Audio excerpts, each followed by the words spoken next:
Hello friends, आज आपण 4 टक्सवाला blouse cutting कसा करायचा ते पाहणार आहोत। यासाठी आपण माप घेणार आहोत। छाती 34 इंच, कंबर 30 इंच, गळा फ्रंट साईडचा 6 इंच, बॅक साईडचा 9.5 इंच, बाही 3.5 इंच उंची आणि दंडघेर 11 इंच।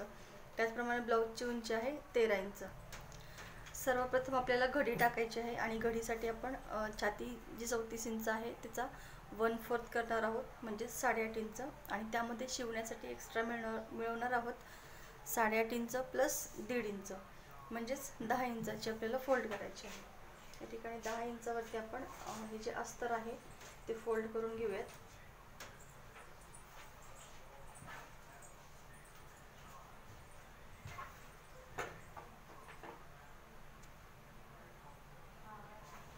आणि यानंतर आपण बॅक साईड फ्रंट साईड हे कट करून घेणार आहोत। सर्वप्रथम आपण उंची घेणार आहोत। 13 इंच उंची आहे, तर त्यामध्ये आपल्याला 2.5 इंच एक्स्ट्रा मिळवायचे आहेत। 13 प्लस 2.5 इंच म्हणजे 15.5 इंचावरती इथे मार्किंग करून घ्यायची आहे। या ठिकाणी आपण फ्रंट साईड कशी कट करायची हे पाहतोय आणि त्याचप्रमाणे टक्सचे मार्किंग कसे करायचे हे देखील पाहतोय। तर आता आपण हा जो बॉक्स तयार करून घेतला, ज्याची रुंदी आहे 10 इंच आणि उंची आहे 15.5 इंच। यानंतर आर्म होल साठी मार्किंग करायचे 6 इंचावरती। गळा रुंदी ज्या ठिकाणी क्लोज साईड आहे त्या ठिकाणी 2 इंचावरती मार्किंग करायचं। तिथून पुढे आपण फ्रंट साईडचा गळा घेणार आहोत 6 इंच, आणि हा जो बॉक्स तयार केला या बॉक्समध्ये आपल्याला गळ्यासाठी आकार द्यायचा आहे। यानंतर इथून पुढे आपण शोल्डर घेणार आहोत 3.25 इंच, म्हणजे टोटल शोल्डर झाले 5-5.25 इंच। हा बॉक्स आपण आर्म होल साठी तयार केला आहे। इथे आता वरच्या बाजूने आपण 2.5 इंचावरती मार्किंग करणार आहोत आणि या ठिकाणी 1.25 इंचावरती, आणि या 2 पॉइंट पासून आपण आर्म होलला आकार देणार आहोत। यानंतर आता आपण पाहूयात की टक्सची माप कशी घ्यायची। तर आपण फ्रंट साईडची वरची बाजू आखून घेतली आहे। आता खालच्या बाजूला ज्या ठिकाणी आपण गळा कट केलाय, गळा आखून घेतलाय, त्या साईडला आपण 3.5 इंचावरती एक मार्किंग करणार आहोत क्रॉस पट्टीसाठी। त्याचप्रमाणे आपण इथे त्याच्या अपोजिट साईडला 2.5 इंचावरती मार्किंग करणार आहोत, म्हणजे क्रॉस पट्टी जी आपण आखतोय तिची एक साईडची उंची आहे 3.5 इंच आणि दुसरी आहे 2.5 इंच। यानंतर आता आपण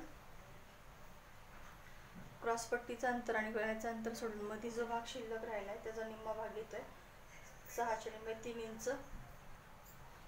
त्यानंतर त्याच्या अपोजिट साईडचा देखील निम्मा भाग आपल्याला घ्यायचा आहे 7.3 इंच।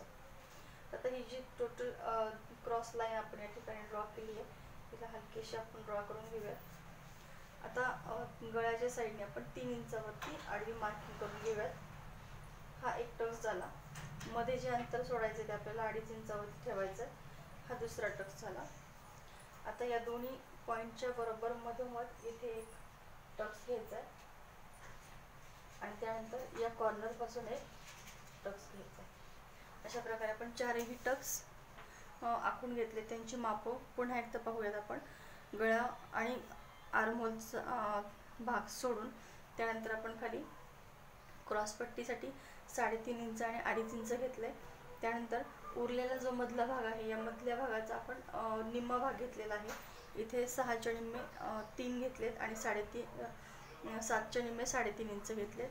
त्यानंतर इथले जे अंतर आहे, फर्स्ट जो टक्स आहे तो इथे आपण 3 इंचावरती घेतलाय, हे माप महत्त्वाचं असतं। त्यानंतर इथे मध्ये जे अंतर आहे ते मधलं अंतर आपण 2.5 इंच सोडलंय आणि तिथून पुढे जेवढं येईल तेवढं अंतर आपण यामध्ये ॲड केलेलं आहे। त्याच्याप्रमाणे टक्स घातलेत।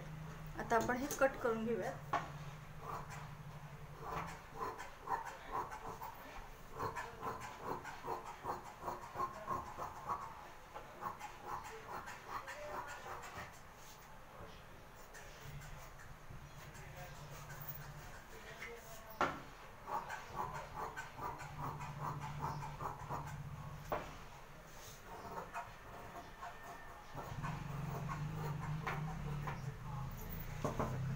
आता हे एक साईडला आपण टक्सचे मार्किंग केले, ते आपण दुसऱ्या साईडला करण्यासाठी चॉकचं जे मार्किंग आहे ते व्यवस्थित डार्क करून घेऊयात। आणि त्यानंतर अगदी इझिली आपण हे दोन्ही पीसेस एकमेकांवरती ठेवून घ्यायचे.